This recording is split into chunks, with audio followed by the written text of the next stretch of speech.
নন্দিনী, ঐ নন্দিনী।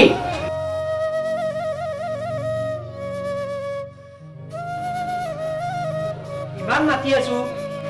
আপুনি নোকোৱাকৈ আহিছে যে এটা ফোনটো কৰিব পাৰে। আৰে চব কথা ইয়াতে পাতিবা নে ঘৰলৈকেও যাওঁ? আহক আহক।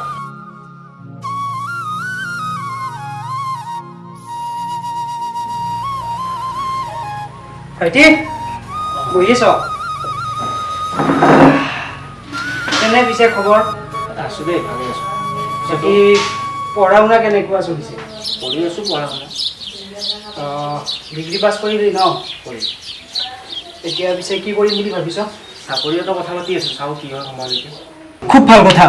এতিয়াতো ময়ো নাথাকোঁ, ঘৰখনৰ দায়িত্ব তোৰ ওপৰতে, গতিকে বৌয়েৰকো চাব লাগিব।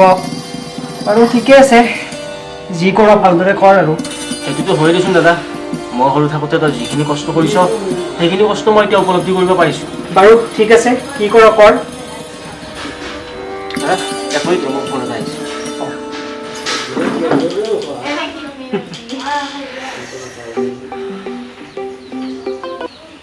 Hello sir. हाँ सर। जी सर। हाँ ठीक है सर, मैं कल रात को ही पहुंच जाऊंगा। हाँ जी जी, थैंक यू।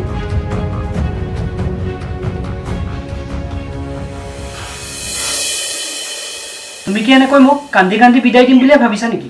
তুমি বাৰু এনেকৈ কান্দি থাকিলে মই জানো যাব পাৰিম? নন্দিনী, এনেকৈ কান্দি নাথাকিবা।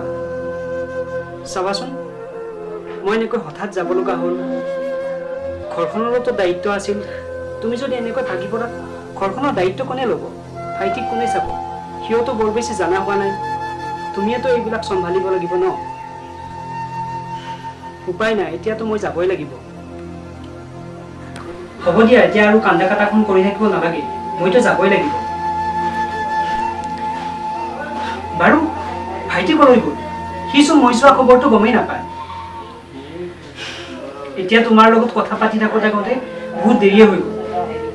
আহাচোন, তুমি মোক অলপমান আগবঢ়াই দিয়া আমি।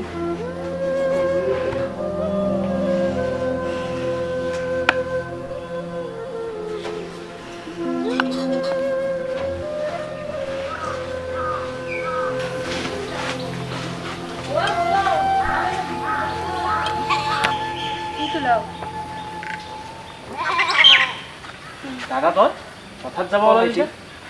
যাব ওলালো। তই আহিছিলি মাত্ৰ, যাব হ'লেনে? উপায় নাই দে, যাবই লাগিব। তই হঠাৎ এনেকৈ যাব ওলালিছে? মই তোৰ লগত কথা পতাই নহয়। উপায় নাই দে ভাইটি, তই ভালদৰে থাকিবি, ঘৰখন চাবি ভালকৈ। তই ভালে থাকিবি দাদা। দে আহিছোঁ দে।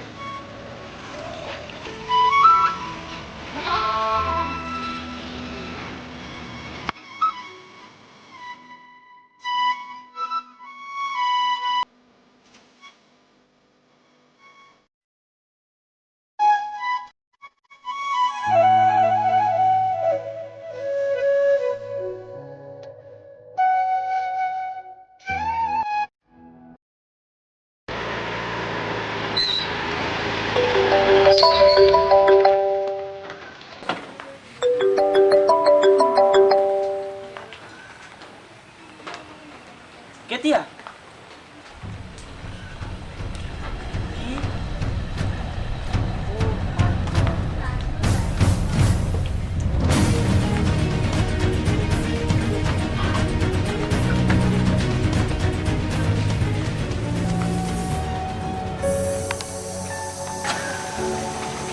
দাদা, দাদা, দাদা।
জিত, তোমাৰ আজিকালি কি হৈছে? তুমিচোন ইমান হতাশ হৈ থাকা। মোক না ফোন কৰা, না মেছেজ কৰা, না লগ কৰিব আহা।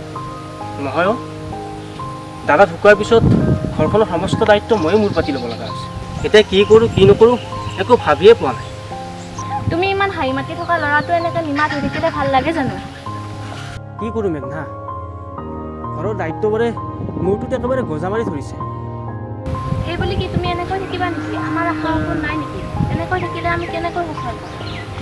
নাই, মই জীৱনৰ কথা ভাবিছোঁ। ময়ো ভাৰতীয় সেনাৰ প্ৰতি প্ৰিপাৰেশ্যন চলাইছোঁ।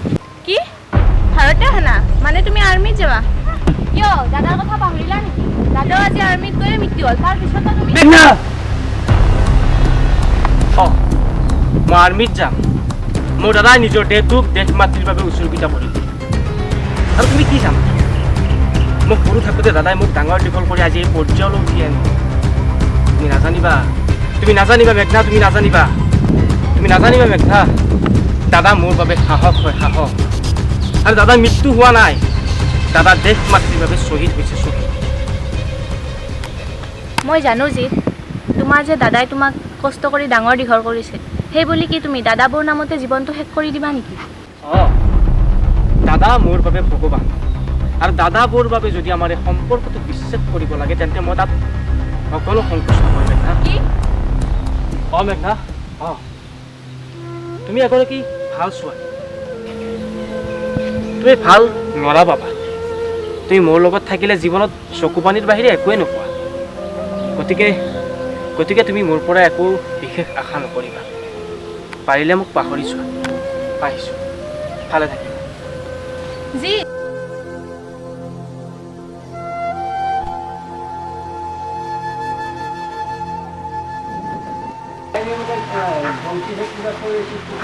ভাইটি এইখন লোৱা।